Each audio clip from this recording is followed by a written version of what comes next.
मारल्यानंतर social status ठेवलं जातं, त्याला योद्धा सोशल मीडियावरती पुकारलं जातं आणि अटक होत नाही.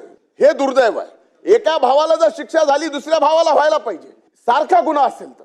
अध्यक्ष महाराज, आपल्या संमतीने एक पॉइंट ऑफ इन्फॉर्मेशन या ठिकाणी उपस्थित करतोय. काल रात्री आमच्या बीड जिल्ह्यामध्ये धारूर तालुक्यात माजलगाव ते धारूर या प्रवासाच्या दरम्यान प्रसिद्ध वकील आणि ओबीसी समाजाचे नेते व आरक्षणाचे अभ्यासक ॲडव्होकेट मंगेश ससाने यांच्या वाहनावर मध्यरात्री हल्ला घडून आणला.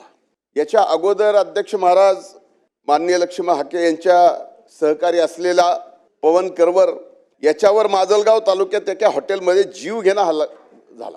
अनेकांनी झुंड करून त्याचे हातपाय तोडले. आजही तो व्यवस्थित रित्या चालू शकत नाही. अध्यक्ष महाराज, या प्रकरणात दुर्दैवानं सांगावं असं वाटतं की आणखीन एकही आरोपी पकडला गेलेला नाही. अध्यक्ष महाराज, त्यानंतर पुन्हा ॲडव्होकेट मंगेशांवरती हा हल्ला, त्याच्यानंतर लक्ष्मण हाके यांच्यावरती 2-3दा हल्ले, या पुढे जाऊन वाघमारे यांच्यावरती हल्ला.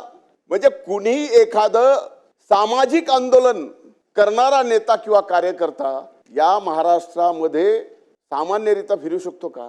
एवढी वाईट अवस्था झालेली. मी तर याच्या पलीकडे जाऊन म्हणेल अध्यक्ष महाराज की सामाजिक समताच पूर्णपणाने या महाराष्ट्रातली संपली आहे. आणि या ठिकाणी एकमेकाला मारल्यानंतर सोशल स्टेटस ठेवलं जातं, त्याला योद्धा सोशल मीडियावरती पुकारलं जातं आणि अटक होत नाही. हे दुर्दैव आहे. एका भावाला जर शिक्षा झाली दुसऱ्या भावाला व्हायला पाहिजे, सारखा गुन्हा असेल तर.